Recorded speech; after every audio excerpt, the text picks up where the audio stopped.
want to tell you about a plan you can follow which takes only a little time each day, 5 days a week, and which brings results out of all proportion to the time spent.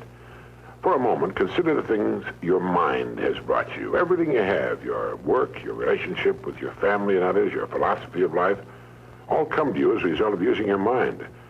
Now consider the estimate made by experts. You have probably been operating on less than 10% of your mental capacities, much less. Dr. Herbert Otto, psychologist, educator, and chairman of the National Center for the Exploration of Human Potential, reminds us that many well-known scientists, such as the late Abraham Maslow, Margaret Mead, Gardner Murphy, O. Spurgeon English, and Carl Rogers, subscribe to the hypothesis that man is using a very small fraction of his capacities. Margaret Mead quotes a 6% figure. Herbert Otto writes, "My own estimate is 5% or less."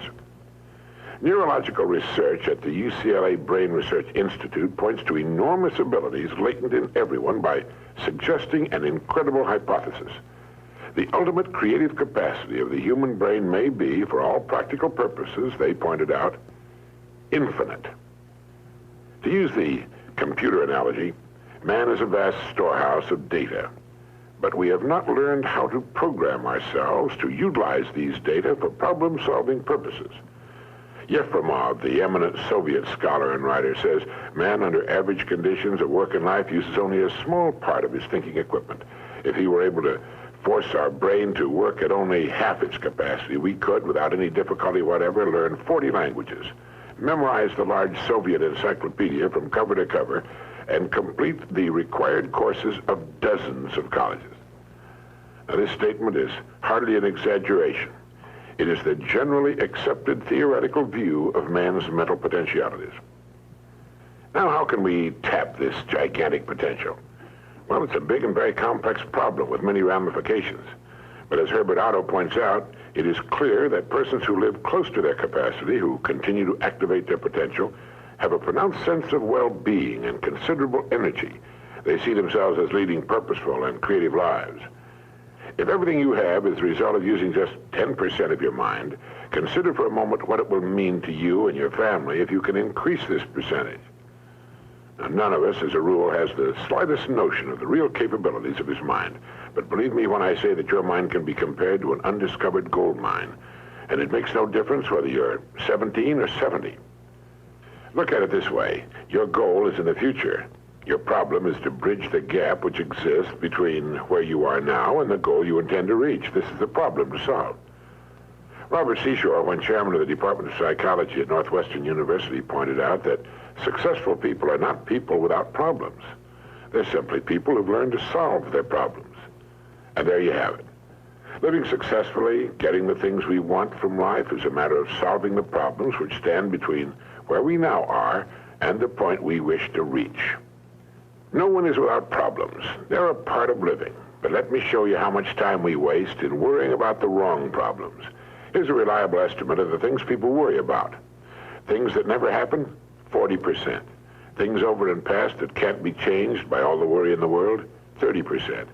Needless worries about our health, 12%. Petty miscellaneous worries, 10%. Real, legitimate worries, 8%. In short, 92% of the average person's worries take up valuable time, cause painful stress, even mental anguish, and are absolutely unnecessary. And of the real, legitimate worries, there are two kinds. There are the problems we can solve, and there are the problems beyond our ability to personally solve. But most of our real problems usually fall into the first group, the ones we can solve if we learn how. Now I'm going to assume you've decided upon a goal. Your problem is, how do I achieve it? Your goal may be a promotion, a greater income, a beautiful home. It makes little difference what your goal happens to be. But you have your goal, and you know that you will become and you will achieve what you think about. That is, if you stay with it, you will reach your goal. But how? Well, it's right here that your mind comes into play. What is your mind? No one knows for sure. Perhaps the best way to describe it is to quote Pulitzer Prize-winning playwright Archibald MacLeish. In his play, The Secret of Freedom, a character says, "The only thing about a man that is a man is his mind. Everything else you can find in a pig or a horse." That's uncomfortably true. The human mind is the one thing that separates us from the rest of the creatures on Earth. Anything that comes to us in the future will almost certainly come to us as a result of the extent to which we use our minds. And yet it's the last place on Earth the average person will turn to for help. In order to reflect just a moment on the human mind, consider what it's accomplished. Human knowledge has advanced more in the past 50 years than in all the preceding 10,000 years of human civilization. Of all the scientists who ever lived, it's estimated that 90% of them are alive today. We've reached, in the area of ideas and human advancement, a plateau so high it was undreamed of by even the most optimistic forecasters as recently as 10 years ago. But every new idea triggers additional ideas, so that now we're in an era of compounding advancement on every front and in every area that staggers the imagination. Dr. Harlow Shapley of Harvard has said that we're entering an entirely new age of man. He calls it the psychozoic age, the age of the mind. And you own one, free and clear. Now let's look at a few facts. Now, the average working person has at his disposal an enormous amount of free time. In fact, if you total the hours in a year and subtract the sleeping hours, if he sleeps 8 hours every night, you'll find he has almost 6,000 waking hours, of which he spends less than 2,000 on the job. Now, this leaves him 4,000 hours a year when he's neither working nor sleeping. These can be called discretionary hours, with which we can do pretty much as we please. At least, our minds are free. Now, so you can see the amazing results in your life, I want to recommend that you take just 1 hour a day, 5 days a week, and devote this hour to exercising your mind. Pick 1 hour a day on which you can fairly regularly count. And during this hour every day, take a completely blank sheet of paper. At the top of the page, write your present primary goal, clearly, simply. Then, since our future depends upon the way in which we handle our work, write down as many ideas as you can for improving that which you now do. Try to think of 20 possible ways in which the activity that fills your day can be improved. You won't always get 20, but even one idea is good. Now remember 2 important points with regard to this.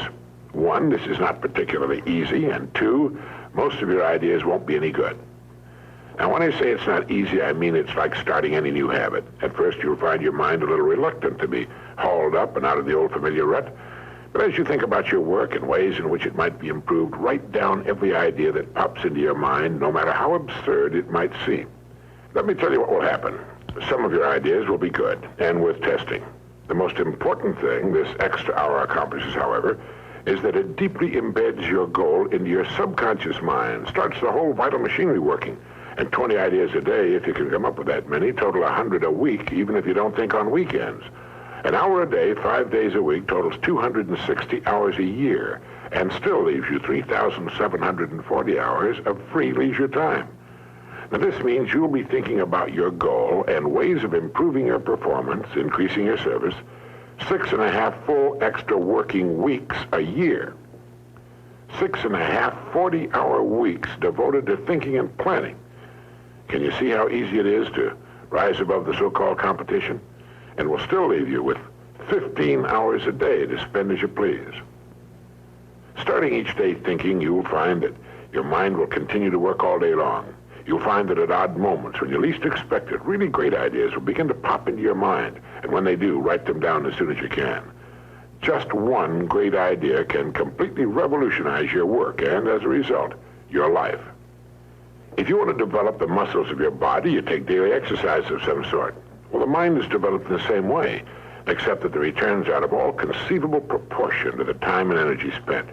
I've used this system for years, and it's given me some of the most gratifying and rewarding experiences of my life.